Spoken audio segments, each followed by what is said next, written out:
ஆதியாகமம் வாங்களேன்.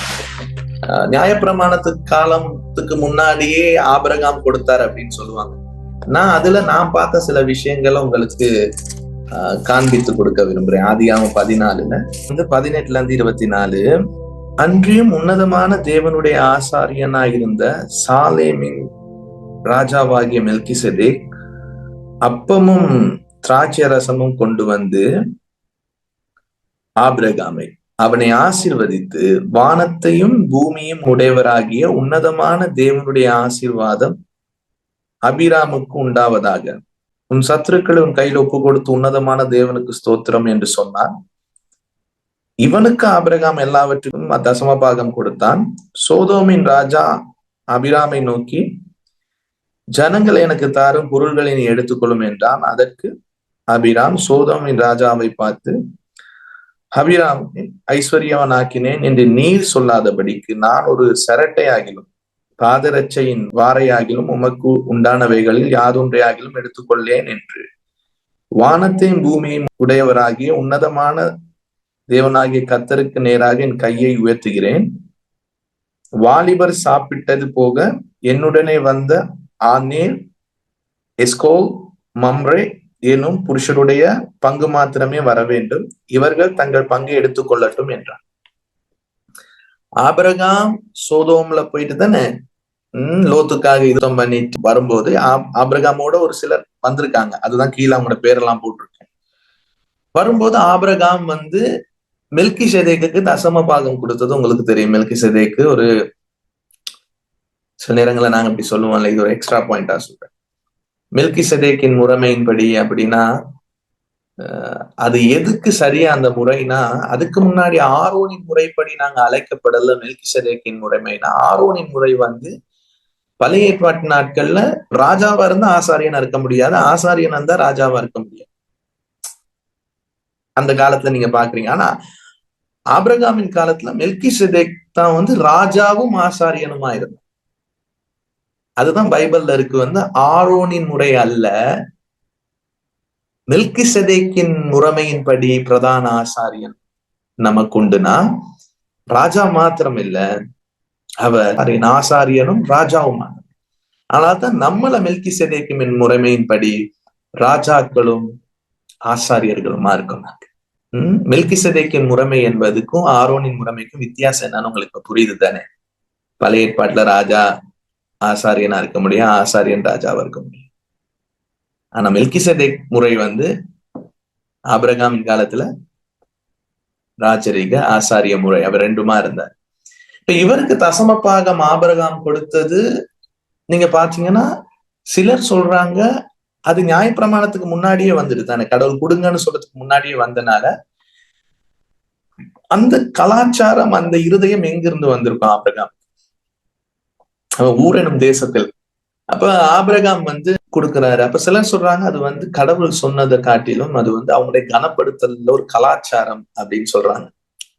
தன்னை விட ஒரு பெரியவரை பார்க்கும்போது இல்ல தன்னை ஆசீர்வதிக்கிறவரை பார்க்கும்போது தன்கிட்ட இருக்கிறதுல ஒரு பகுதி அவங்களுக்கு கொடுக்கணும். ஆபிரகாம் 10ல ஒரு பகுதி அவருக்கு கொடுக்கிறாரு. ஓகே, அது ஒரு கண்ணோட்டம். ஆனா அங்கன வேற ராஜாவும் இருக்காங்க, சோதோமின் ராஜாவும் இருக்கான். ஆனா சோதோமின் ராஜாவுக்கு அவர் கொடுக்கல, தசம பாகம் கொடுக்கல. சோதோமின் ராஜா கூட கேட்கிறான், எனக்கு இதெல்லாம் தந்துரு, ஏன்னா மக்களை மாத்திரம் நீ எனக்கு தந்துரு, மத்ததெல்லாம் எடுத்துட்டு போ அப்படின்னு தானே சொல்றான். ஜனங்களை எனக்கு தாரும், பொருள்களை நீ எடுத்துக்கொள்ளும். ஆனா ஆபிரகாம் அந்த இடத்துல தசம பாக முறைன்னு சொன்னா 10ல 1 ஆண்டவருக்கு கொடுத்துறா, மத்த 9 யார் எடுத்துட்டு போகணும்? குடிச்ச நபர் ஆபிரகாம் எடுத்துட்டு. ஆனா அங்க பைபிள்ல 10ல 1 மெல்கிசேதேக்குக்கு கொடுத்தாலும் மிச்சத்தை ஆபிரகாம் எடுத்துட்டு போகல, தெரியுமா? அங்கதான் கீழே பாருங்க, அந்த 9ஐயும் குடுத்துட்டு போனதுதான் இருக்கு. ஏன் சொல்றான்னா, இப்ப நான் இந்த இடத்துல என்னன்னு பாக்குறேன்னா, ஆபிரகாமுக்குள்ள இருக்கிற ஒரு ஹார்ட் கிவிங்ல, அது டைத்துன்னு சொல்றத பாக்குறேன். கிவிங்ல என்ன ஆட்டுனா, மெல்கிசேதேக் அவனை பார்த்து சொல்ற, உன்னதமான தேவனுடைய ஆசாரியனாயிருந்த சாலிமின் ராஜாவாகிய மெல்கிசேதேக்கு அப்பமும் திராட்சை ரசமும் கொண்டு வந்து, நான் அதை கம்யூனியன் சொன்னேன் உங்களுக்கு. கிவிங் ரிசரக்ஷன் சொன்னேன். கம்யூனியன் கொடுத்த டைம்ல இயேசுட மரணத்தை நாங்க எப்படி நினைவு கூறுகிறோம், இந்த லாஸ்ட் டீச்சிங்ஸ்ல சொன்னேன். ஆனா ரிசரக்ஷனை போதிச்ச வேலையில, எப்படி பறைசாற்றின வேலையில ஜனங்கள் கொண்டு வந்து பாதங்களை வைத்தாங்க அப்படின்னு சொல்லிதான் நாங்க அன்னைக்கு கம்யூனியன் எடுத்தோம். இப்ப இங்க வந்து இவர் கம்யூனியன் கொடுத்த உடனேயே 19வது வசனம், மெல்கிசேதேக் ஆபிரகாமை ஆசீர்வதித்து ஒரு விஷயம் சொல்றாரு. வானத்தையும் பூமியும் உடையவராகிய உன்னதமான தேவனுடைய ஆசீர்வாதம் ஆபிரகாமுக்கு உண்டாவதாக.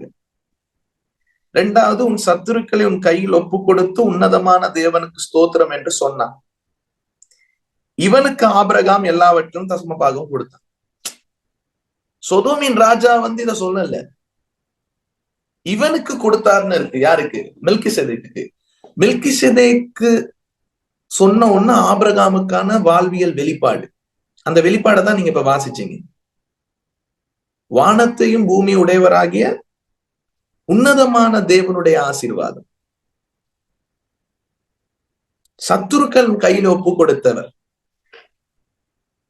சில நேரங்கள்ல நாங்க என்ன நினைக்கிறோம், கொடுப்பதால நான் ஆசீர்வதிக்கப்படுவேன், கொடுப்பதால வெற்றி பெறுவேன்னு நீங்க நினைக்கிறீங்க.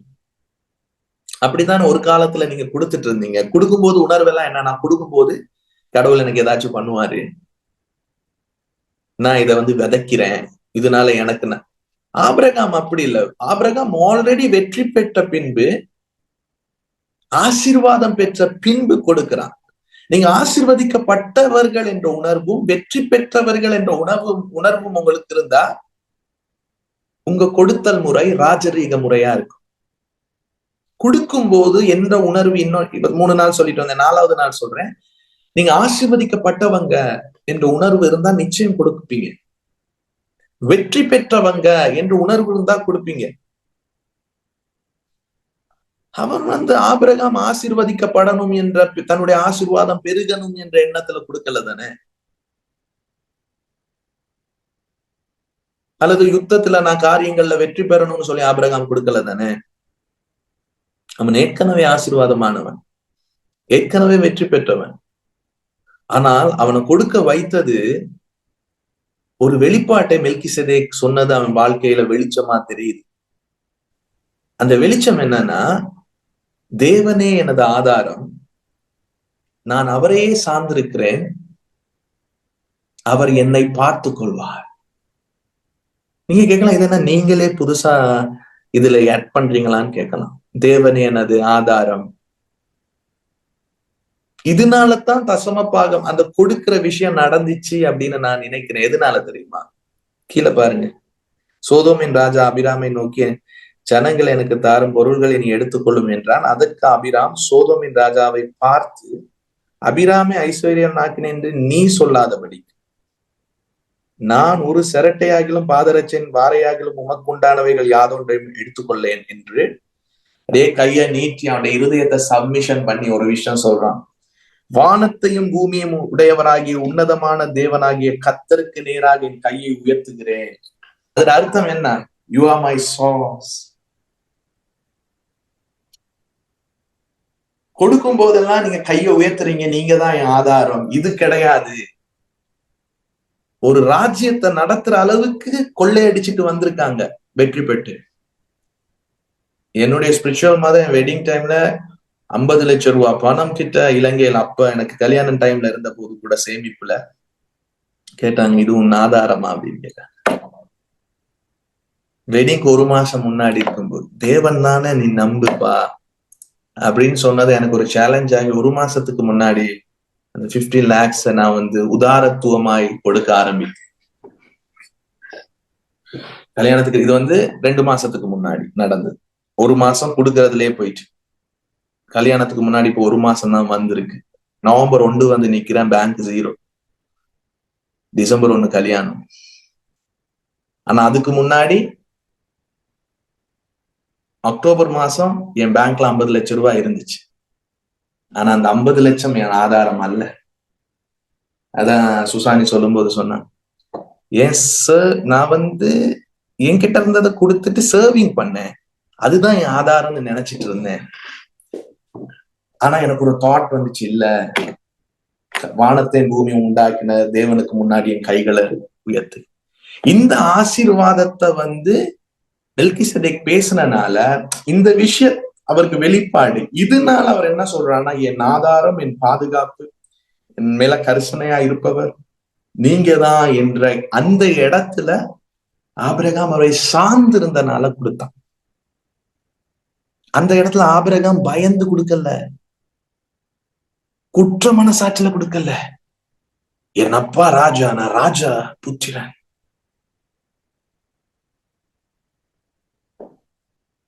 புரியுதா நான் சொன்னது? இன்னொரு இடத்துல நீங்க பாத்தீங்கன்னா யாக்கோப்பு கொடுக்கிறாரு. ஆனா ஆபிரகாம் தொடர்ந்து கொடுத்த மாதிரியோ தசமபாகம் என்ற ஒரு விஷயத்த சொல்றேன்.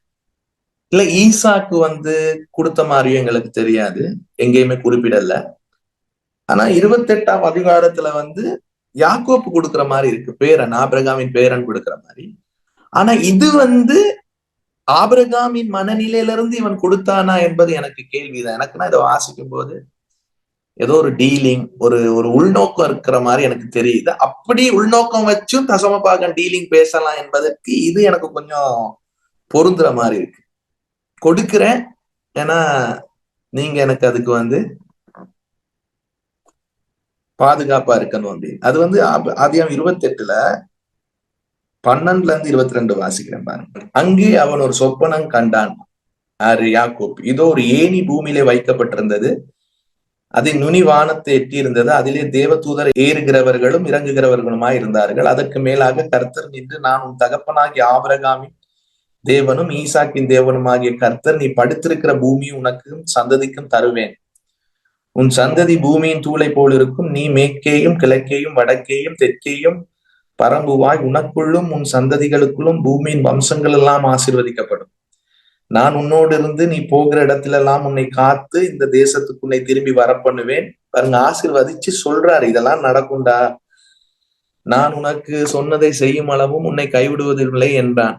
யாக்கோப்பு நித்திரை தெளிந்து விழித்த போது, மெய்யாகவே கர்த்தர் இந்த ஸ்தலத்தில் இருக்கிறார், இதை நான் அறியாதிருந்தேன் என்றான். அவன் பயந்து, இந்த ஸ்தலம் எவ்வளவு பயங்கரமா இருக்கிறது, இது தேவனுடைய வீடே அல்லாமல் வேறல்ல, இது வானத்தின் வாசல் என்றான். அதிகாலையிலே யாக்கோப்பு எழுந்து தலையின் கீழ் வைத்திருந்த கல்லை எடுத்து அதை தூணாக நிறுத்தி அதன் மேல் எண்ணெய் வாய்த்து இந்த ஸ்தலத்துக்கு பெத்தேல் என்று பெயரிட்டான். அதற்கு முன்னே அவ்வூர் லூஸ் என்னும் பெயர் இருந்தது.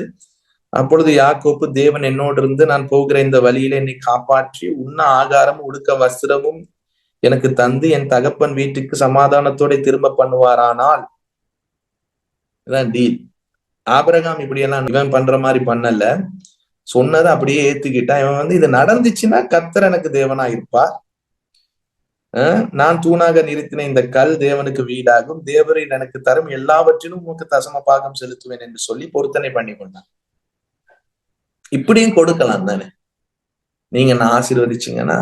ஆனா அவர் யாக்கோப்பு மேல அவனோட அப்பாட ஆசீர்வாதம் இருக்கு, ஈசாக்குட அதே ஆசீர்வாதம் ஆபிரகாம் வம்சத்துக்கு பிதா கொடுத்தது திரும்ப இவனுக்கு ஆசீர்வதிக்கிறார், தேவனும் அவனை ஆசீர்வதிக்கிறாரு. ஆனா இவன் அந்த டீலா தான் முடியும். இதெல்லாம் நடந்தா நீங்க எனக்கு கடவுள், இதெல்லாம் நடந்துச்சுன்னா நான் உங்களுக்கு தருவேன் அப்படின்னு ஒரு கிவிங் லெவல் இருக்கு, தெரியுமா? ஆபிரகாமும் யாக்கோப்பும் ஒன்றல்ல இந்த விஷயம். அப்புறம் இவன் கொடுத்தானா இல்லையான்னு தெரியாது. சிலவங்க சொல்லுவாங்க, ஸ்காலர்ஸ் எல்லாம் அவன் பலி செலுத்தினால அது இதுக்கு ஈடா இருக்கும், அப்படி அவன் தசம பாகம் கொடுத்துருப்பான் அப்படின்னு. ஆனா நான் உங்களுக்கு டைட்டிலே இப்படி 2 பழைய ஏற்பாட்டுல இந்த மாதிரி இருக்கு. அதுக்கு பிறகு வந்த டைட் சிஸ்டம் கேட்டீங்கன்னா, என்ன பொறுத்த வரைக்கும் நான் அது ஒரு ப்ரோக்ரஸிவ் ரெவலேஷனா தான் நான் நினைக்கிறேன். தமிழ்ல ஒரு முன்னேறுகிற வெளிப்பாடு, ஒரு முற்போக்கான வெளிப்பாடு. அது என்னன்னு நான் உங்களுக்கு இப்ப சொல்ல போறேன். இதுதான் என்னுடைய தனிப்பட்ட இப்ப இருக்கிற என்னுடைய அறிதலா இருக்கு. அது ஒரு மேனேஜ்மெண்டா இருக்கலாம், சிலர் சொல்றாங்க. சிலர் இது கட்டாயமே இல்லை, கில்ட்டி அண்ட் ஃபியர் அது கிடையாது. சிலர் போதிப்பா அது கிடையாது. சரி, அது மேனேஜ்மெண்ட் சிஸ்டமா இருக்கலாம், சில பிரின்சிபல்ஸ் ஒர்க் பண்ணலாம். ஆனா என்னுடைய அண்டர்ஸ்டாண்டிங் ப்ரோக்ரஸிவ் ரெவலேஷன் தான் ரைட், அதுல ஒரு ஆரம்ப நிலையா இருந்திருக்கும். இந்த ப்ரோக்ரஸிவ் ரெவலேஷன் அப்படின்னா, இந்த எபிரேயர் 1ல பூர்வ காலங்களில் பங்கு பங்காகவும் வகை வகையாகவும் தீர்க்கதரிசிகள் மூலமாய் பிதாக்களுக்கு திருவுளம் பற்றின தேவன், பூர்வ காலத்துல பழைய ஏற்பாட்டுல தேவன் தன்னை வெளிப்படுத்திய விதம் எப்படிதான் இருந்துச்சா? பங்கு பங்காக, வகை வகையாக. ஏன்னா அந்த நேரத்துல மனிதர்களுடைய இருதயம் எந்த நிலையில இருந்துச்சோ அவங்களுடைய நிலைக்கு, அவங்களுக்கு புரியுற பாஷை பேசி மெதுவா அவங்க இருதயங்களை திருப்பும்படிக்கு மெதுவா ஒர்க் பண்ணார். இந்த கடைசி நாட்கள் அப்படின்னா இயேசு வந்த காலம், குமாரன் மூலமாய் நமக்கு திருவுளம் பற்றினார். இவரை சர்வத்துக்கும் சுதந்திரவாளியாக நியமித்தார். இவரை கொண்டு உலகங்கள் உண்டாக்கினார். உங்களுக்கு தெரியும், இவர் அவருடைய மகிமையின் பிரகாசம், அவருடைய தன்மையின் சொரூபமா இருந்தார். சர்வத்தின் தம்முடைய வல்லமை உள்ள வசனத்தினால் தாங்குகிற வாய். இது நாங்க அடிக்கடி நாங்க வாசிச்சிருக்க. இப்ப முழு வெளிப்பாடு பங்கு பங்கா வகை வகையா இருந்தது, போர்ஷனா இருந்தது, கொஞ்சம் கொஞ்சமா இருந்தது. இயேசு வந்த போதுதான் 100 விதமா வெளிப்பட்டுச்சு. வந்து கேக்குறாங்க, நீங்க வந்து மோசஸ கொண்டு நீங்க இப்படி எங்களுக்கு சொல்லியிருக்கீங்க அப்படின்னு சொன்னோன்னா ஜீசஸ் என்ன சொல்றாரு? நான் உங்களுக்கு சொல்லுகிறதாவது. ஏன்னா அங்க வந்து பங்கு பங்கா வகை வகையா சொன்னத ஜீசஸ் சொல்லும் போது இவங்களால ஏற்றுக்கொள்ள முடியல. ஏன்னா அதுக்கு இது வந்து முரண்பாடா இருக்க மாதிரி இருக்கு. அப்ப அங்க வந்து மோசஸ் சொன்னது எல்லாம் பொய்யா அப்படின்னு குழப்பம் எல்லாம் வரும் தானே. அதை விளக்குறதுக்கு நான் ஒரு சம்பவம், நான் இப்ப உங்களுக்கு ஒரு விஷயத்த சொல்ல போறேன். இப்ப ஜீசஸ் சொல்றாரு, ஆனாலும் நான் உங்களுக்கு சொல்லுகிறேன்னு சொல்லிட்டு சொல்றாரு. அது வந்து உங்களுக்கு இருதய கடினத்தின் நிமித்தம் மோசஸ் அப்படி சொன்னார். அந்த கடினமான இருதயத்தை சதையாய் மாற்றுவது தான் அந்த ப்ரோக்ரஸிவ் ரிலேஷன். அதை வந்து ஒவ்வொரு கோணத்துல இருந்து தேவன் இப்படியே திருப்பி கொண்டு வருவார். நபர் அங்க பாரு, அங்க பாரு, அங்க பாரு, அங்க பாருன்னு சொல்லி சரியா அவருடைய இருதயம் எங்க இருக்கோ அந்த இடத்துக்கு எங்க இருதயத்தை கொண்டு வர்றதுதான் ப்ரோக்ரஸிவ் ரெவலேஷன். இங்க இருந்து கத்தி கத்தி நான் ஒரு விஷயத்த சொல்றதை பார்க்கணும், அந்த நபர்கிட்டயே நான் போய் நான் நிக்கிற இடத்துக்கு அவர் தோல் மேல கைய போட்டு பேசி பேசி பேசி பேசி இங்க கொண்டு வர்றதுதான் அந்த ப்ரோக்ரஸிவ் ரெவலேஷன். அதுக்கு உதாரணமா வந்து ஒரு பிஹேவியர் மாடிஃபிகேஷன் சொல்லுவாங்க, ஒரு பழக்க வழக்கத்துல ஒரு விஷயம். அதை நான் உங்களுக்கு உதாரணமா காட்ட விரும்புறேன். இப்ப ஜாஸ்பர் இருக்கா, ஜாஸ்பருக்கு எத்தனை வயசு? மக 9 வயசா? சின்னவனுக்கு 4 வயசு. 9 4 5 வயசு. 2 பேருமே அவங்க பிள்ளைதான். இப்ப ஜாஸ்பர் வந்து அம்மா கிட்ட கேக்குற, அப்பா கிட்ட, அப்பா அம்மா நாங்க எப்படி வந்தோம்னு கேக்குறோம். அப்ப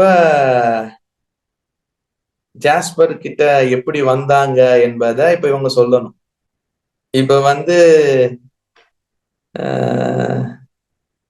ஒரு 21 வயசு இல்லாட்டி திருமணமான ஒரு 25 28 வயசு உள்ளவங்களுக்கு என்ன தெரியுதோ, இப்ப ஆண்டா ஜான்சிக்கு தெரிஞ்சதெல்லாம் என்ன பண்ணிட முடியாது. அந்த டைம்ல 9 வயசு ஜாஸ்பருக்கு சொல்ல முடியாது. அப்ப எப்படி சொல்ல போறாங்க? ஆனா அதே ஜாஸ்பர் கிட்ட சொன்னதை இப்ப 4 வயசு இவன் வந்து கேக்குறான், அம்மா அப்பா நாங்க எப்படி வந்தோம் சார்டியஸ் கேக்குறான். மகன் கிட்ட சொல்லணும். இப்ப ஜாஸ்பர்ட்ட சொன்னதை சொல்லுவீங்களா? எப்படி சொல்லுவீங்க? 9 வயசு ஜாஸ்பர்ட்ட சொன்னதை சொல்லுவீங்களா இல்ல எப்படி சொல்லுவீங்க தம்பி? சாரியஸுக்கு புரியுற மொழியில தான் சாரியஸுக்கு சொல்லுவோம். புரியுதா? நிச்சயமா ஜாஸ்பர்ட்ட சொன்ன மாதிரி சொல்ல மாட்டாங்க. அதனால அவங்க பொய் சொன்னாங்கன்னு ஆயிட்டா?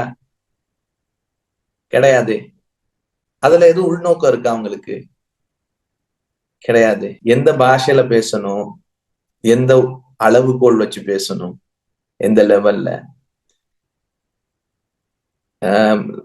லாங்குவேஜ், ஹார்ட் லாங்குவேஜ் சொல்றேன், எந்த உதாரணம் காட்டி பேசணும், அதெல்லாம் வந்து அவங்க என்ன நிலையில இருக்காங்க, என்ன வளர்ச்சியில இருக்காங்க என்பதை பொறுத்துதான் அவங்க மனநிலைக்கு பேச முடியும். ஆனா அவங்க வளரும் போது அவங்க என்ன சொல்லுவாங்க, அம்மா நீங்க என்கிட்ட அப்ப சொன்னீங்களே இப்ப இப்படி சொல்றீங்கன்னா அதுக்கேத்த லாங்குவேஜ மாத்துவீங்க, உங்க மொழி மாறும். ஆனா அது நீங்க முன்ன சொன்னதுக்கு எதிர்மறையா கூட இருக்கக்கூடும். ஆனா பொய் சொல்லுவது உள்நோக்கம் கிடையாது ஆண்டா ஜான்சிக்கு. அதுல உள்நோக்கம் என்னன்னா அவங்க கூட இவங்க பயணிக்கணும், பயணிச்சு அவங்கள ஒரு ஹெல்த்தியான இடத்துக்கு கொண்டு வரணும். அதுதான் ப்ரோக்ரசிவ் ரெவலேஷன். இதுக்குதான் முன்னேறுகிற வெளிப்பாடு அப்படின்னு. பழைய ஏற்பாட்டு காலத்துல பழி வாங்குதல் மனநிலை எவ்வளவு தெரியுமா இருந்துச்சு? நான் 7-70 முறை நான் பழி வாங்குவேன். இப்ப 7-70 மன்னினா என்னன்னு சொல்றீங்க? வாழ்நாள் முழுவதும் மன்னி, மனதார மன்னி, முழுமையா மன்னி, அது மன்னிப்புக்கு. உன் சகோதரனே 7-70 தரம் மன்னி. 7 தரம் மன்னியா இல்ல, 7 தர 70 இல்ல. அதுல அர்த்தம் என்னன்னா சொல்லுவாங்க, லைஃப் ஃபுல்லா எந்தவித எதிர்பார்ப்பும் இல்லாம கிறிஸ்துவின் அன்புல மன்னிக்கிற ஒரு குணம். அது எந்த இடத்துல இருந்துச்சுன்னா 7-70 முறை பழிவாங்குற இடமா இருந்துச்சு மனித குலத்துல. லாமேக்கு விஷயத்துல வருமா இருக்கு. வாழ்க்கை பூரா பழி வாங்குவேன், வாழ்க்கை பூரா மன்னி என்பது எப்படி இருந்துச்சுன்னா, அப்ப வாழ்க்கை பூரா பழி வாங்குவேன், விதவிதமா பழி வாங்குவேன், வீழ்ச்சியின் சாயல்ல இருந்து பழி வாங்குற விதம். அந்த பழி வாங்குற விதம் எப்படி தெரியுமா இருந்துச்சு? யாக்கோப்புக்கு ஒரு மகன் இருந்தா தெரியுமா, தினால் அப்படின்னு. அவளை அந்த பட்டணத்துல ஒரு அரசனுடைய மகன், ராஜா மகன் கெடுத்துருவான் கூட்டிட்டு. தெரியும் தானே அந்த சம்பவத்துல. இது தெரிஞ்ச உடனேயே இவங்க என்ன பண்ணுவாங்க, இந்த காலத்துல இப்படி ஒரு சம்பவம் நடந்துச்சுன்னா என்ன பண்ணுவாங்க? கெடுத்த நபரை போயிட்டு சகோதரர்கள் என்ன பண்ணுவாங்க? கொல்லுவாங்க, அவனை அடிப்பாங்க. இப்ப அதே உங்களுக்கு ஜாஸ்தியா தானே தெரியுது. அதுக்கு சட்ட திட்டங்கள்லாம் இருக்கு, இப்படி கையாளாம அப்படி கையாளாம எல்லாம் சொன்னோம். ஆனா அங்க அப்படி கிடையாது. அவன் ஒருத்தன் பண்ணான்னா அந்த ஊரையே தீக்கிரையாக்கிட்டாங்க, அழிச்சிட்டாங்க. புரியுதா? அவளை தொட்டதுக்கு இவங்க போய் வேறொரு பொண்ணை தொட்டல, தொட்டவனை வெட்டல, அது மாத்திரத்தோட முடியல. 7-70 என்பது ஃபுல்லா நாங்க என்ன பண்ணுவீங்க, பழி வாங்குதல். அந்த மனித குலத்தின் இதயம் அந்த அளவுல இருக்கு. யோனா கிட்ட போய் சொல்றாரு, நீ போயிட்டு நினிவே ஜனங்களுக்கு கிட்ட சொல்லுனா, கடவுளே சொன்னாலும் முடியாது, உங்களை பத்தி தெரியா நீங்க எப்படின்னு. மனதுருக்கத்தையே நீர் மனதுருக்கமாக கூடாது. நாய் மனித இருதயம் எங்க இருக்கு பாருங்க, எங்க இருக்கு? நீ மனதுருக்கம் உள்ளவன்னு எனக்கு தெரியும், ஆனா உண்மை மாதிரி நான் இருப்பேன்னு மட்டும் நினைச்சிடாதீங்க அப்படின்னு யோனா சொன்ன. அந்த மனித குலத்துக்கிட்ட நீங்க நினைச்சு பாருங்க, கொடுங்க என்ற எண்ணம் இருக்குமா? அதுல ஆபிரகாம் தேவகுமாரனா வெளிப்பட்டு இருக்காரு. அப்ப அப்படியான ஒரு மனநிலையில இருக்கிறது அவங்க கிட்ட ஆண்டவர் சொல்றாரு, ஊரே இருக்கும் போது, இல்லடா அவன் ஒரு கண்ணை தானே உனக்கு புடுங்குனா, இந்த ஒரு கண்ணை நீ புடுங்கு அப்படின்னு அவங்கிட்ட அப்ப சொல்றாரு. அவங்க என்ன தெரியுமா சொல்றாங்க? ஒரு கண்ணை புடுங்குனா 1000 கண்ணு புடுங்கும். கண்ணுக்கு கண்ணு, பல்லுக்கு பல்லு, ஒரு பல்லு தட்டட்டுமே, வாய் அப்படியே நொறுக்கி போட்டுருவான் பல்லெல்லாம். அந்த மாதிரி இடத்துல இருக்காங்க. அப்படி அந்த டைம்ல 7-70 தரம் பழி வாங்குவேன் என்பவன் கிட்ட போயிட்டு ஒரு கண்ணுல அடிச்சா ஒரு கண்ணால அடி என்பது அப்ப கிருப, பெரிய விஷயம். ஏன்னா அவனுடைய இருதயம் எல்லாம் எங்க திரும்பி இருக்கு? வேறொரு பக்கம் திரும்பி இருக்கு. மோசஸ் சொல்றாரு, மோசஸ் மூலமா அவங்க கிட்ட சொல்ல, ஒரு கண்ணத்துல அடைஞ்சா மறு கண்ணத்துல அறைய சொல்லு. அந்த அளவுலதான் அப்ப இருந்துச்சு. ஏன்னா இவங்க ஒரு கண்ணத்துல அரைஞ்சா உடம்பே தீக்கிரை ஆக்கிடுவாங்க. அப்ப ஜீசஸ் வராரு. ஜீசஸ் சொல்றாரு, ஏய் சத்ருக்களை மன்னி, ஒரு கண்ணத்துல அறைந்தால் மறு கண்ணத்தை காட்டுன்னு இப்ப சொல்லும் போது இவங்க சொன்னா, இல்லையே மோசஸ் அப்படி சொல்லியிருக்காரு. இப்ப அவர் சொன்னாரு, உங்கள் இருதய கடினத்து நிமித்தம். ஆமா அப்ப சொன்னோம், ஏன்னா உன் இதயம் அப்ப அந்த மாதிரி இருந்துச்சு. இப்ப நான் சொல்றேன்னு சொல்லும் போது அவர் பொய் சொன்ன மாதிரியும் இருக்கு, மாத்தி பேசின மாதிரியும் இருக்கு. ஆனா அவர் மாறாதவர், அவர் சரியாதான் பேசுறாரு, நேற்று மீண்டும் என்று மாறாதவர். நம்ம தான் மாறி போயிருக்கோம், நமக்கு தேவையான மாதிரி பேசி கொண்டு வராரு.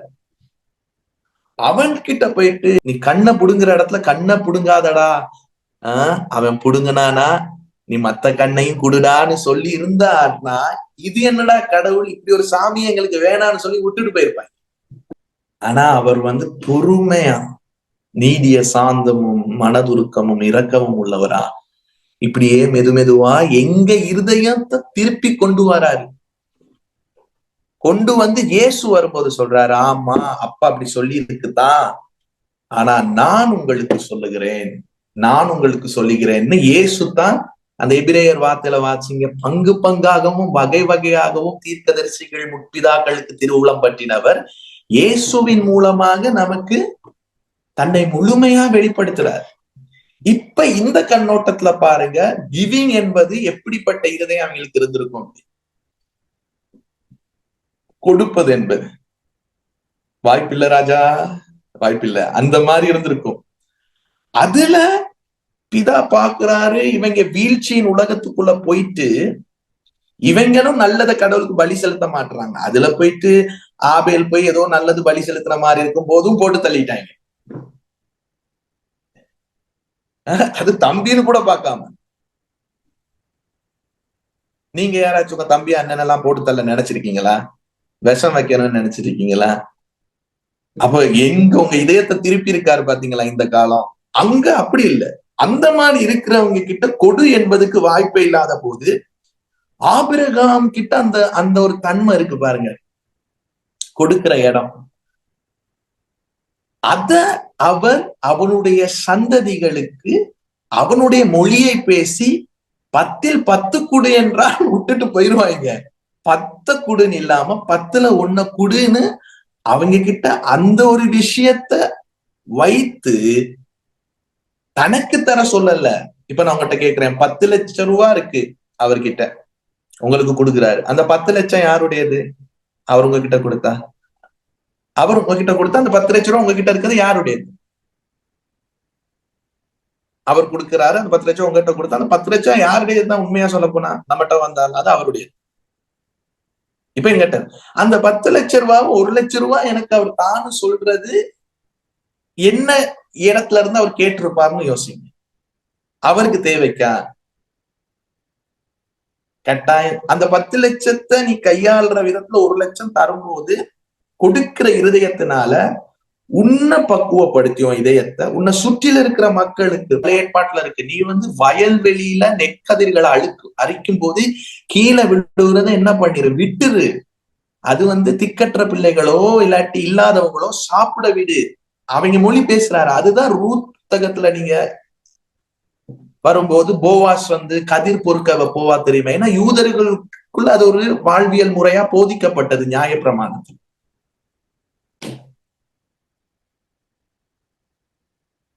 அதுவும் அவங்க மொழி பேசுறாரு. பேசி நீ என்ன பண்ணு, 10ல 1 குடுன்னு சொன்னோன்ன மல்கியா புத்தகம் வரக்குள்ள மக்களும் ஒரு மாதிரி இருக்காங்க, ஆசாரியர்களும் என்ன பண்றாங்க, முழு மனதா அதை செய்யாம அது அவங்களுக்கு ஏண்டா தொல்லன்னு போயிட்டு விரக்தி ஆயிட்டாங்க. எந்த இடத்துல அங்க இருக்குல்ல, நீங்க தேவனை வஞ்சிக்கலாமா என்ற இடத்துல எப்படி இருக்கானா, நீங்க என்ன அவமதிக்கலாமா அப்படின்னு. அவருக்கு அவர் அதை கேட்கல. உங்களுக்குள்ள அந்த வாழ்வியல் முறை இயங்குவதற்காக. ஏன்னா அவங்க தசம பாகம் லேவிக்கு கொடுக்குறாங்க, ஆசாரிய குடும்பம் சாப்பிடணும், திக்கற்ற பிள்ளைகளுக்கு. என்ன ஆயிடுச்சுன்னா அந்த இடத்துல இவங்களை கவனிக்காதனால இவங்க எல்லாம் எங்க போயிட்டாங்க, லேவியர்களும் பாடகர் குழுவும் வயல்ல போய் வேலை செய்ய போயிட்டாங்க. ஏன்னா இவங்களுக்கு எதுவுமே இல்லை.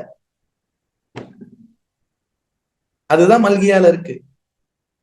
என் வேலையை விட்டுட்டு இவங்க போயிட்டாங்கடே, அவங்க ஆசாரியர்கள் உங்களுக்கும் கடவுளுக்குமான காரியங்கள், உங்க குற்ற மனசாட்சியை நீக்கி நீங்க சுதந்திரமா வாழ்றதுக்கு இவங்க நடுவுல நின்று இதை செய்ய நான் நியமித்து வைத்திருக்கிறேன். இவங்களுக்கு நான் தான் பங்கு, அவங்களுக்கு நிலமும் இல்ல, ஆடு மாடுகளும் இல்ல, நான் தான் லேவிக்கு சுதந்திரம்னு சொல்லும் போது அதுலயும் கை வச்சுட்டீங்க பாருங்க. இப்ப அவங்களுக்கு பொழைக்க இது இல்லாம எங்க போறாங்க, சாப்பாட்டுக்கு வழி இல்லாம போயிட்டு குடும்பத்தை பார்க்கணும், அவங்களுக்கும் குடும்பம் இருக்குன்னு சொல்லி அவங்க போயிடுவாங்க. அப்பதான் சொல்லுவாரு, நீங்க முன்னாடி கொண்டு வந்த மாதிரி இந்த பண்டக சாலைக்கு எல்லாத்தையும் கொண்டு வாங்க, வானத்தின் பலகணிகளை திறந்து இடம் கொள்ளாமற் போக மட்டும் ஆசீர்வதிக்க மாட்டேனான்னு சொல்லும் போது அதை எதை பத்தி சொல்றாரு, நீங்க எல்லாரும் ஒளிச்சு வச்சிருக்கிறதெல்லாம் கொண்டு வந்து வண்ணன் அதிரங்க என்ன பண்ணுங்க, ஒருவரில் ஒருவர் அதுக்கான பர்பஸ்ல செய்யுங்க, கொடுங்க. அப்ப அவருடைய சந்தோஷம் இருக்குதானே. நான் மழையை வருஷிக்க பண்ணுவேன், வானத்தின் பலகணிகளை திறந்து நான் மழையை வருஷிக்க பண்ணுவேன். மழை வருஷிக்கும் போது உங்க பயிர் நிலம் திரும்பவும் வளரும். அதை எடுத்து போய் உங்க வீட்டு வாசல்கள்ல நீங்க வைக்கும் போது இடம் கொள்ளாமற் போகும் வரைக்கும் நீங்க ஆசீர்வதிக்கப்படுவீங்கன்னு மழையை பத்தி பேசுவார். அந்த வசனத்துல வெளிப்பாடும் தெரியுமா? மல்கியா 3 மழைய நான் வருஷிக்க பண்ணுவேன்னு சொல்றாரு. ஆனால் அவருக்கு கொடுக்கிறது இல்லைங்க. தேவனே உன் வாழ்வுக்கான அனைத்து ஆதாரம், அது உனக்கு தெரியணும். யார்? ஆபிரகாம் விஷயத்துல பார்ப்போம். அடுத்தது, இந்த பூமியில நீ எப்படி இருக்க? மக்களுக்கு நீ தேவனா இருக்கிற, நீதான் ஆதாரம். உலகம் வீழ்ச்சியின் உலகத்துல போயிருக்கு, திரும்ப அதை நிலைநிறுத்தணும்னா நான் எப்படி இருதயம் உள்ளவரா இருக்கிறனோ என்ன போல இதயம் உள்ளவனா நீ இருக்கணும் என்பதற்கான இந்த கொடுக்கிற முறைதான் அது. இதுதான் ப்ரோக்ரசிவ் ரெவலேஷன்ல இயேசு வந்துட்டு சொல்றாரு, 10ல் 1 பங்கு கொடுக்கறதுக்கே யோசிக்கும் போது இப்ப நான் உங்களுக்கு செஞ்சு காட்டுறேன். கொடுக்கிற என்னுடைய குணம் எப்படின்னா, மகன பிதா தந்தது ஒரு பக்கம், நான் என் ரத்தத்தை கொடுத்து என்னையே உயிரையே கொடுக்குறேன்ப்பா. இதுதான் கொடுக்கிற முறை. இதுதான் உண்மையான அகாப்பே அன்பு அப்படின்னு சொல்லி தன் குமாரன் மூலம் திருவுளம் பற்றினான். அதுதான் ப்ரோக்ரசிவ் ரெவலேஷனுடைய அல்டிமேட். தன்னையே கொடுத்தாரு, இந்த மாதிரி கொடுக்கணும் அப்படின்னு. இன்னொன்னு நான் சொல்லுவேன், ஏன் நீங்க எல்லாரோட எரிச்சலா இருக்கீங்க? ஏன் எரிச்சலாகிறீங்க? ஏன் பொறாமப்படுறீங்க? ஏதோ அவங்க கிட்ட நல்லது இருக்கு, ஏதோ பண்றாங்கன்னா நீங்க என்ன பண்ணுங்க, அவங்களுக்கு போயிட்டு கொடுங்க. கொடுத்தீங்கன்னா பாருங்க, உங்க மனசுல இருக்கிற கசப்பு, அவங்கள குறித்த வெறுப்பெல்லாம் நீங்கிரும் தெரியுமா? அப்ப அவங்களுடைய வெற்றி உங்க வெற்றியா மாறிடும்.